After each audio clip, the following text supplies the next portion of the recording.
এই তো আসিগলেଣି।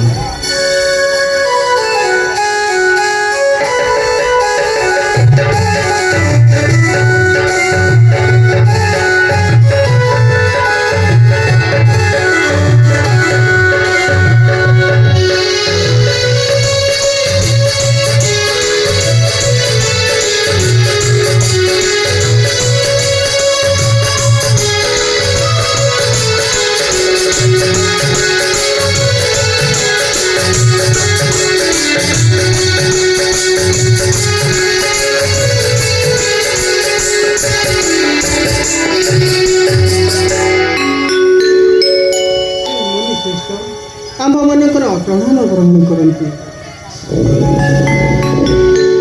ତୁମର ମଙ୍ଗଳ ହେଉ।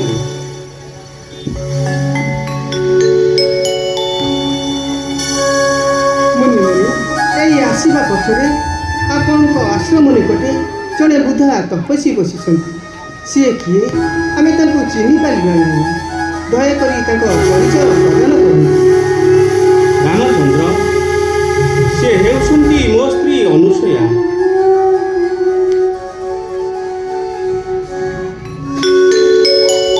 ପୂର୍ବେ 10 ବର୍ଷ କାଳ ଅନାବୃଷ୍ଟି ହୋଇଥିଲା।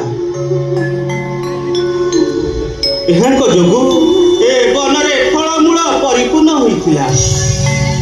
ଯିଏ ଗଙ୍ଗାକୁ ଆଣି ଏ ମୁନି ଋଷିମାନଙ୍କର ଜୀବନ ବଞ୍ଚାଇଥିଲେ, ଯିଏ ଗୋଟିଏ ରାତ୍ରକୁ 7 ରାତ୍ର କରିଥିଲେ, ଏସବୁ ତାଙ୍କରି ଯୋଗୁଁ ସମ୍ଭବ ହୋଇପାରିଥିଲା। ଏବେ ମୁଁ ତାଙ୍କୁ ଡାକି ଦେଉଛି, ତୁମେ ତାଙ୍କର ଦର୍ଶନ କର।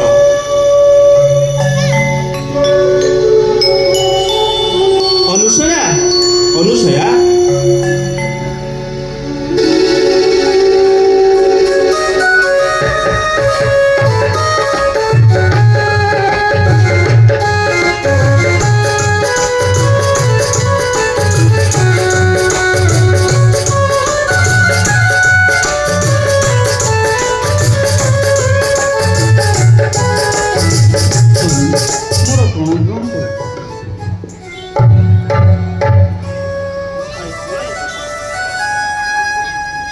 ମା, ଆମ୍ଭମାନଙ୍କର ପ୍ରଣାମ ଗ୍ରହଣ କରନ୍ତୁ।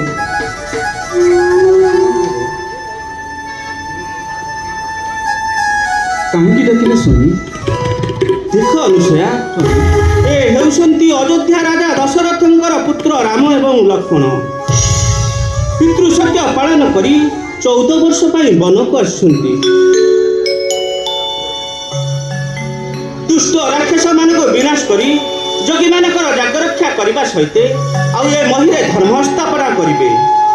ଆଉ ଏ ହେଉଛନ୍ତି ମା ପଦ୍ମାଳୟା। ନର ରୂପରେ ଜନ୍ମଗ୍ରହଣ କରି ସୀତା ନାମ ଧାରଣ କରୁଛନ୍ତି। ଯାଅ ଅନୁସୂୟା, ସୀତାଙ୍କୁ ସାନ୍ତ୍ୱନା ଦେଇ ତୁମର ମନ କଥା ଜଣାଅ।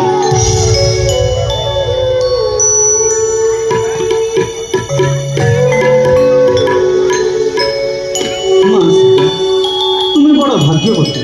ସ୍ୱଜନ ବାନ୍ଧବ ଛାଡ଼ି ଆଜି ତୁମେ ପତିଙ୍କ ସହିତ ବନକୁ ଚାଲି ଆସିଛ।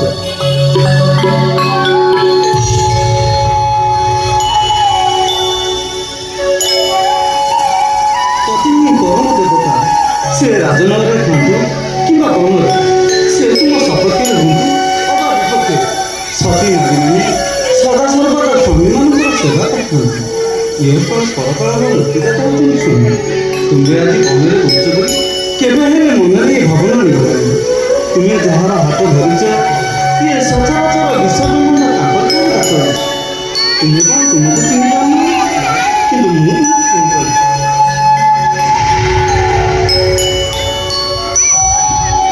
ତୁମେ ହେଉଛ ମା ବରୁଣ କୁମାରୀ ପଦ୍ମାଳୟା। ଆଉ ଏ ତୁମର ଦେବର ହେଉଛନ୍ତି ଶେଷନାଗ। ତେଣୁ ତୁମର ଦୁଃଖ ଗୋଟାଏ କ'ଣ? ମାଗ ମା, ଆଜି ତୁମେ ଯେଉଁ ବର ମାଗିବ ମୁଁ ତାକୁ ନିଶ୍ଚୟ ପ୍ରଦାନ କରିବି। ମା, ଆପଣଙ୍କ ଆଶୀର୍ବାଦ ହିଁ ଏକମାତ୍ର କାମ୍ୟ, ଅନ୍ୟ କିଛି ନାହିଁ ପ୍ରୟୋଜନ। ଏତିକି ମିନତି ମୋହର,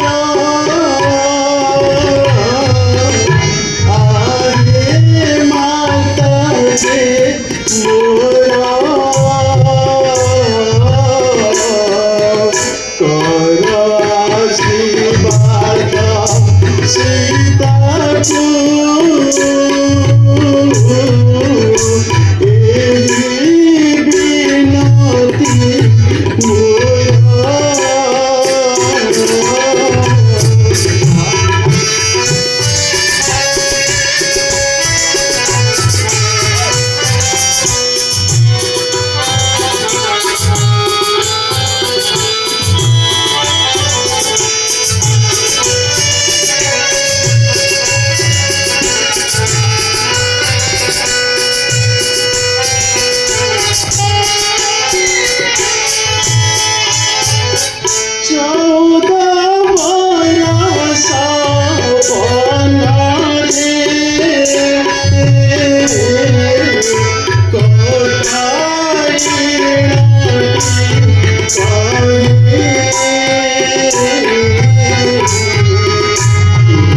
ମା ଆପଣଙ୍କ ଆଶୀର୍ବାଦ ହିଁ ଏକମାତ୍ର କାମ୍ୟ ମା, ଏକମାତ୍ର କାମ୍ୟ।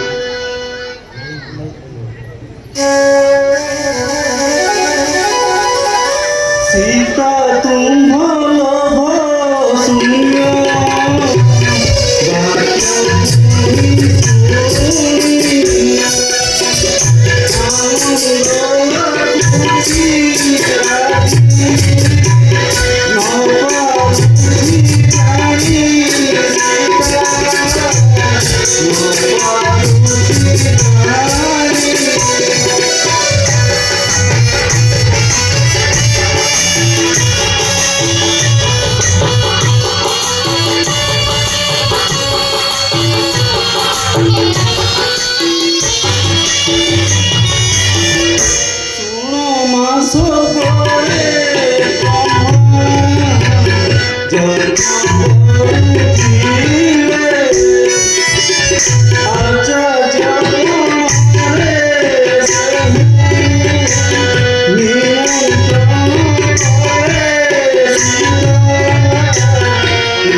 ସୀତା, ତୁମର ଲୋଭଶୂନ୍ୟ ବାକ୍ୟ ଶୁଣି ମୁଁ ଆଜି ତୁମ ଉପରେ ବହୁତ ଖୁସି। ଶୁଣ ମା, ସ୍ୱର୍ଗରେ ବ୍ରହ୍ମା ଯଜ୍ଞ କରିବା ପାଇଁ ମୋ ପତିଙ୍କୁ ନିମନ୍ତ୍ରଣ କରିଥିଲେ। ପତି ସେହି ଯଜ୍ଞରେ ଆଚାର୍ଯ୍ୟ ହୋଇ ଯଜ୍ଞ ସମାପନ କରିବାରୁ ବ୍ରହ୍ମା ତାଙ୍କ ଉପରେ ଖୁସି ହୋଇ ଏକ ଅମ୍ଳାନ ବସ୍ତ୍ର ଦେଇଥିଲେ। ପତି ଉକ୍ତ ଜାଗାରୁ ଫେରିବା ପରେ ଅମ୍ଳାନ ବସ୍ତ୍ରଟି ମୋତେ ସମର୍ପଣ କଲେ, କିନ୍ତୁ ମୁଁ ଆଜି ପର୍ଯ୍ୟନ୍ତ ମୁଁ କେବେ ହେଲେ ବ୍ୟବହାର କରିନି, ସେମିତି ସାଇତି ରଖିଛି। ଏହି ଅମ୍ଳାନ ବସ୍ତ୍ରର ଅନେକ ମହିମା, ଏହା କେବେ ହେଲେ ମଳିନ ହୁଏନି। ଯଦି କେବେ ମଳିନ ହୁଏ ତେବେ ଏହାକୁ ଅଗ୍ନିରେ ପକା ନ କଲେ ଏହା ତାର ନୂଆ ରୂପ ଫେରିଯାଇଥାଏ। ନିଅ ମା, ଏହି ଅମ୍ଳାନ ବସ୍ତ୍ର ଖଣ୍ଡିକ ମୁଁ ତୁମକୁ ଅର୍ପଣ କରୁଛି। ଦିଅ ମା।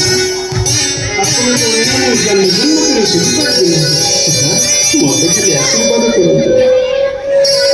ମୋ ସ୍ୱାମୀଙ୍କ ସହିତ 14 ବର୍ଷ ବନବାସ କଟାଇ ଅଯୋଧ୍ୟାକୁ ଫେରିଯାଇ ସୁଖରେ ସଂସାର କରେ ମା, ସୁଖରେ ସଂସାର କରେ।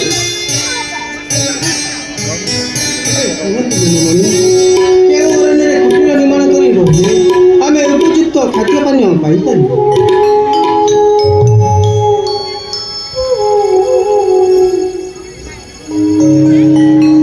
ଏଇ ଦେଖ ରାମଚନ୍ଦ୍ର, ଏଇ ପଥ ଦେଇ ଦଣ୍ଡକାରଣ୍ୟକୁ ମୁନି ଋଷିଙ୍କର ଶିଷ୍ୟମାନେ ଯାଉଛନ୍ତି। ତୁମେ ସେମାନଙ୍କ ସଙ୍ଗରେ ଯାଅ କି ସେ ତୁମକୁ ପଥ ଦେଖାଇ ଦେବେ। ତେବେ ଆମକୁ ବିଦାୟ ଦିଅନ୍ତୁ ମୁନିମଣି। ଆୟୁଷ୍ମାନ ଭବ, ତୁମର ମଙ୍ଗଳ ହେଉ ରାମଚନ୍ଦ୍ର, ତୁମର ମଙ୍ଗଳ ହେଉ।